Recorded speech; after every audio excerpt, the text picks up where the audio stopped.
Now that we talked about our methodology for tuning SQL statements as an overview, we need to look at tools that will give us additional information about the performance of the SQL statements. So after completing this lesson, you should be able to discuss the steps needed before turning on application tracing, describe the application tracing tools, use the SQL tracing facilities, and we want you to be able to perform end-to-end application tracing. We also want you to understand consolidated SQL trace statements using trace session, bringing them together into one, and formatting trace files using the tk-prof. And then the really interesting part of this lesson, outside of the mechanics, which are the earlier points, are interpreting the output of the tk-prof. A lot of times as a developer, you may not be able to do the setup for collecting the trace on the production system. We need to have you understand what you need to request of the DBAs in that case, or if you have your own development machine or testing machine, you may actually be able to do these if you have the appropriate privileges. But I treat it as more mechanics that we get the DBAs used, and then the interpretation, we need to understand that. Okay. Finally, we want to be able to verify a SQL problem with tk-prof. So we're going to look at a few examples of interpreting the tk-prof output and detecting certain types of problems that are fairly well-known problems. So first up, they're using application tracing. So we got a nice diagram that sort of describes the overall flow. On the left, in the nice big gray boxes, are the different major steps, and we have a little bit of additional information as an overview in the red boxes. So first up is there's some activities we need to do before performing SQL trace. Whoever's going to collect the trace files need to know where they are. We moved them on the DBAs in 11G Release 2, so we moved them where they're located on the database in 11G Release 1 and beyond.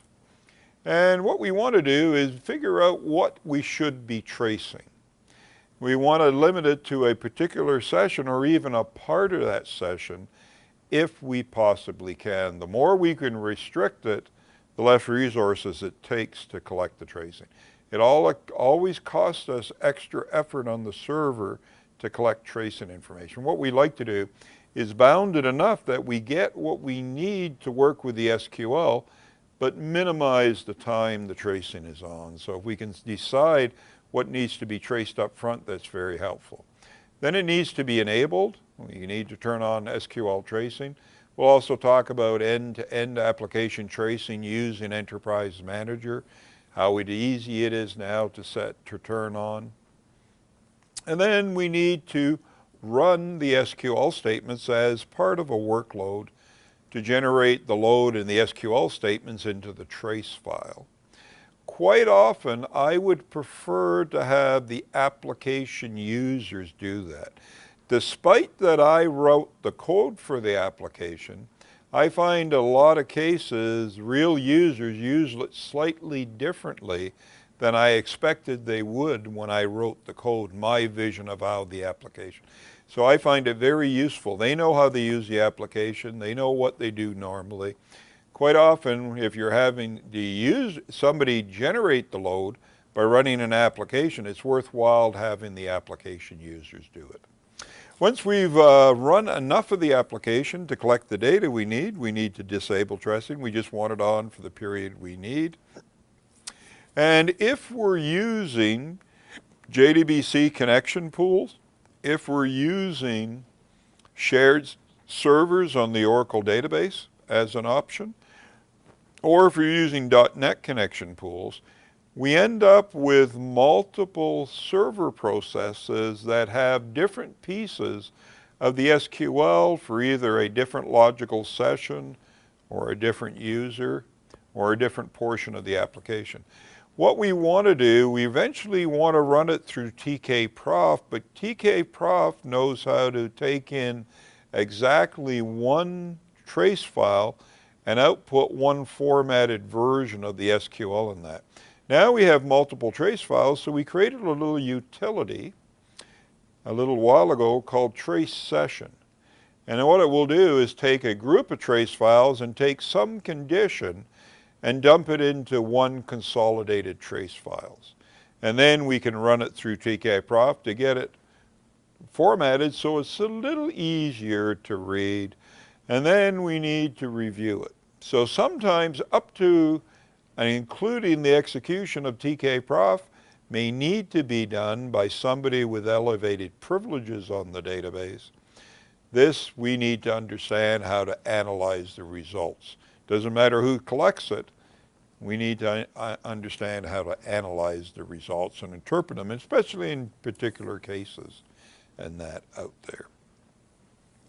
So first up, we're just going to go over these steps in a little more detail.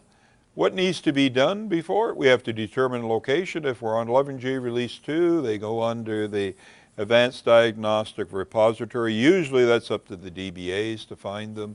Choose the most important section. We might want to have input as developers into this process. Help the DBAs understand what we need to trace.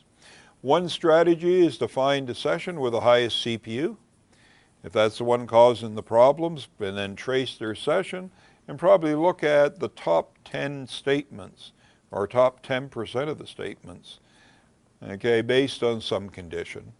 Or look at the sessions with the highest wait time. We said the execution time can become large because either execution time is large, wait, or both of them.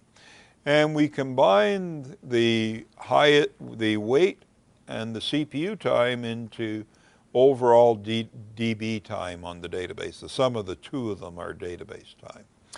And what we want to do is choose the most important affected client, okay, the one who are showing the symptoms, the most problematic, or a service that is having a problem.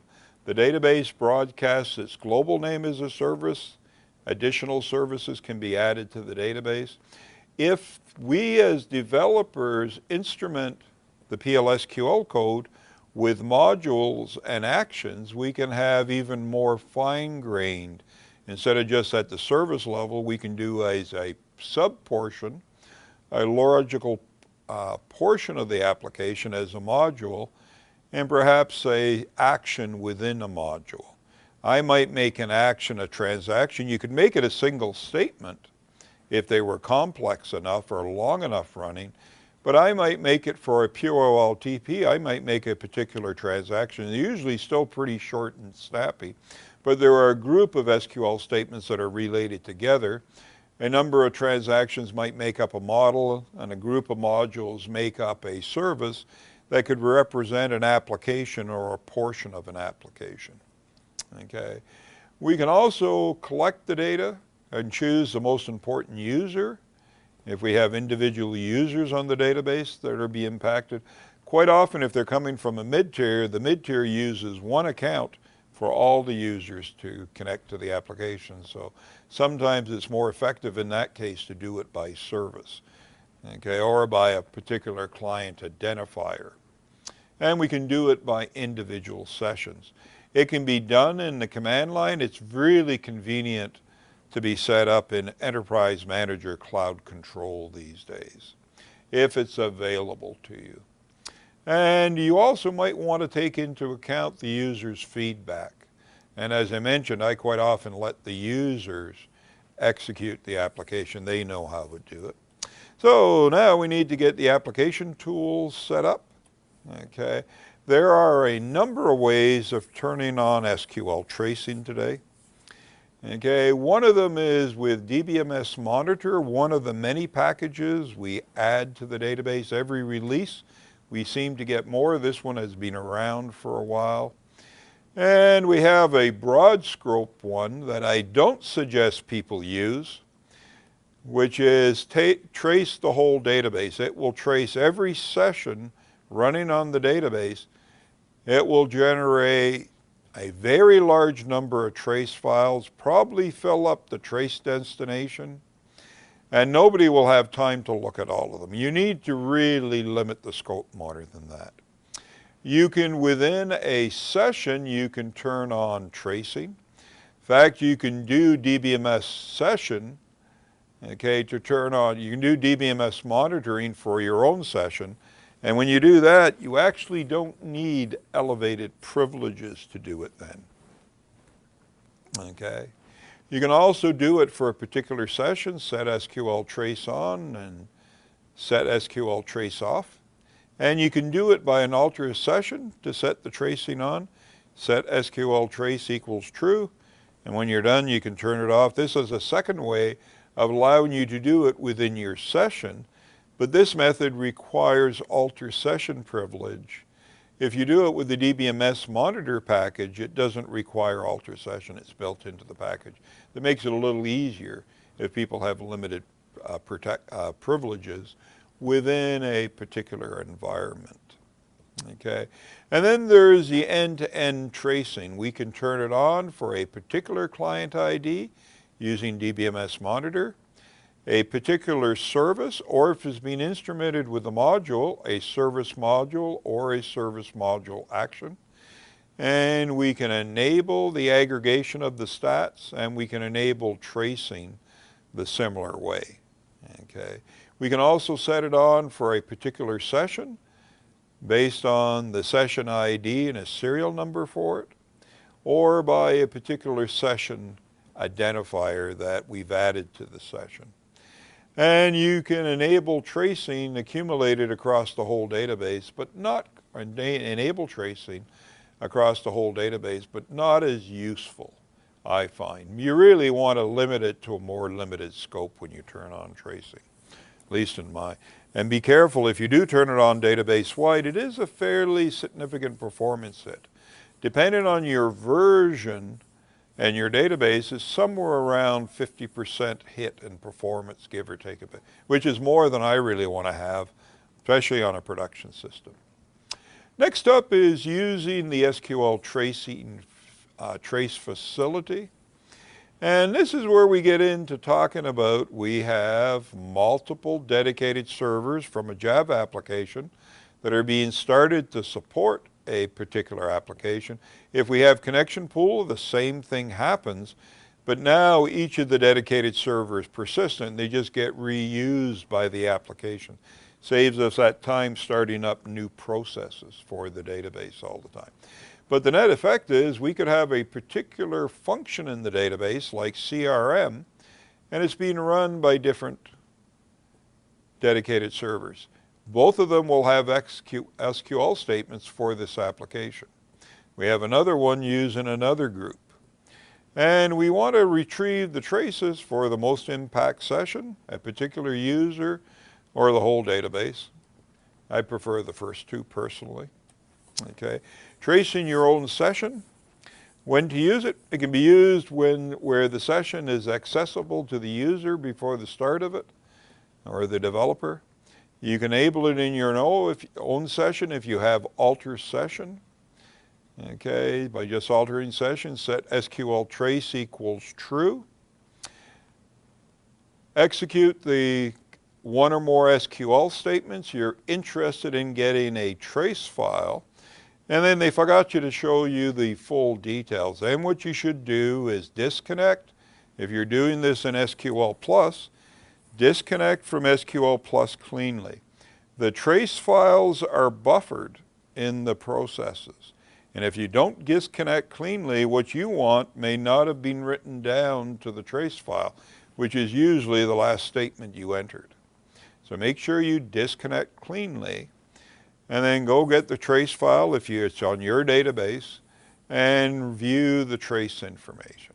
And of course, we would want to run it through TK trace session to accumulate a group if we are using connection pooling, and we want to run it through TK prof to make it a little more readable. So this was an example. We want to do a particular user, but we want to do it from the time the user logs in. So we have a group of triggers in the database. We've had the standard DML triggers for a long time. We also have other triggers, and one of them is an after login trigger on the database. So what we can do is check for a particular user, and they're just prompting for it, but usually you set it up with the user you want before you create the session. And then when they log in, we go through the process of setting up the trace. They're altering the system, sets the statistics level to all to get the extra tracing information, because we're working with support in all probability. Usually when we get the statistics level equals all, we're working with support. Then we want to make sure that our dump file can contain everything. So they're making it unlimited in this case. If they're limited to a smaller file, some of these dump files get large. If you're running real applications, they may not have all the trace file created then. And then they're enabling the tracing. Okay, and this time they're doing it within the session using DBMS Monitor. And we want some extra information. Okay, we want the wait events, and we want information about the bind variables that are used if we're using bind variables. What are the values we're passing in as the bind values? If you get the wait information, TKA Prof will show you that. The only way I'm aware of getting the bind information right now is the trace analyzer, which is another tool we don't talk about a whole lot. That was one of the ones we mentioned earlier. Okay, or the other way is just to look at the information in the raw trace file. So we have these challenges, also the same sort of challenges with shared servers. We're using a group of shared servers and executing different SQL statements for different applications. One moment, the shared server is executing a piece of the CRM.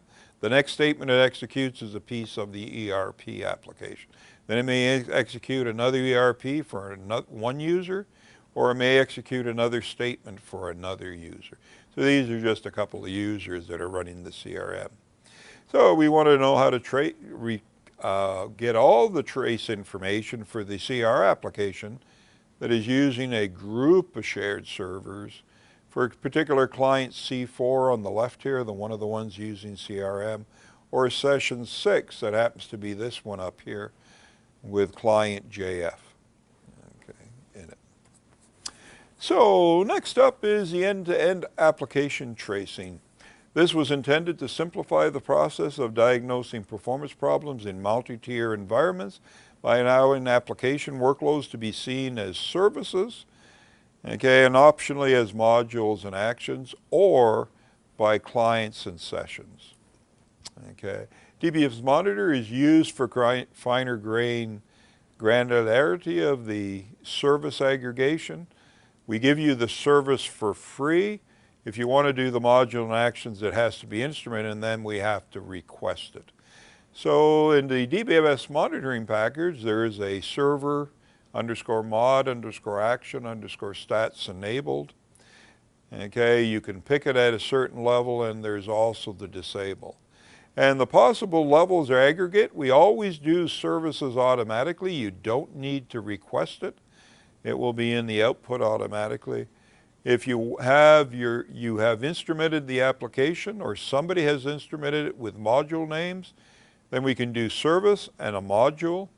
If they've instrumented it with module and action names, then we can do service, module, and action names.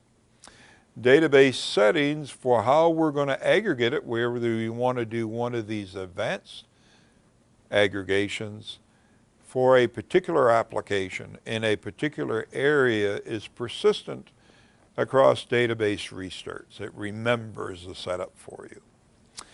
And the concept of a service has been around in the Oracle world since version 8i of the database. It was actually a network concept back in 8i, and it was used in the Real Application Cluster database environment in 9i to allow the connection to multiple Real Application Cluster instances supporting a particular session, or restricting a particular session to one node and having people connect to it. And then also, as an advanced feature, being able to support failover, okay, in that environment. So in the network resolution file, depending on how you're resolving it. It could either be the tnsnames.ora file, or it can be the an LDAP server today. We have a network service alias, okay, which is going to be a name the application and the developers can use, and and DBAs can use also to connect to a particular database or application. The end user should never see this. It should be buried in the application. And it translates to a group of networking information. And what we really like today is it to go to a service name. In the past, we originally used the system ID, SID, okay, but the problem with the SID, you're tied to one particular instance. If we have a rack with multiple instances and they're all broadcasting the AP, then we can load balance you across the node that gives you the best service at any one time. So we really want you to use the network service name. And the rest of it is just syntax for the network addressing. What we need to do is find the listener that is supporting this service name of AP, and we happen to make the service name the database is broadcasting the same as the service name we're connecting to. Doesn't technically have to be, but it really makes it difficult to figure out what goes with what if you don't. I could call this X and this Y, and as long as I use the right X and Y at the right place, it will work fine, but it makes it very confusing to figure out what's going on later. And what we need to know is which listeners. The address is made up of a protocol where most people use TCP. There are other protocols we support. It needs to know the TCP port number the listener's sitting on. 1521 is for our default listener. And it needs to know the host, okay, as a host name that it's running on. If you've got the thick driver for JDBC, then you can just put in a service name right in the file after an @ sign. And it will look it up either in the tnsnames file or in the LDAP server to be able to find the name resolution to get to it. And in my experience, most people aren't using the thick driver. Even Oracle's middle tier doesn't use it, and I really think that's what it was written for. Most people use the thin driver. In the thin driver, it only implements about a subset of the SQL network stack. So it doesn't know how to read a tnsnames file. What it needs is everything to the right of the first equal sign, all of these 3 lines provided for it. And this is where there's a slight editing problem with this particular course in terms of the way we want to put these in these wonderful little boxes. When you enter it in a JDBC URL, it needs to be one continuous line without any spaces and without any carriage returns. If you don't put it in like that, it doesn't work. Gives you a strained message, doesn't understand something. But it wrapped on them for display purposes. So one continuous line, everything after here without any spaces, without any carriage returns, and it will work just fine. And then we can connect to the AP service using a JDBC connection. Hopefully they set up connection pooling for us on this particular data source, which will be critical for good performance on the database. Once we've got it set up, doesn't matter how we do their name resolution, as long as it's set up properly, then we can call DBMS monitor and enable tracing for the AP application overall. Okay, we can also, these are methods to show you how to add the tracing information to instrument your own applications with the information about modules and action names.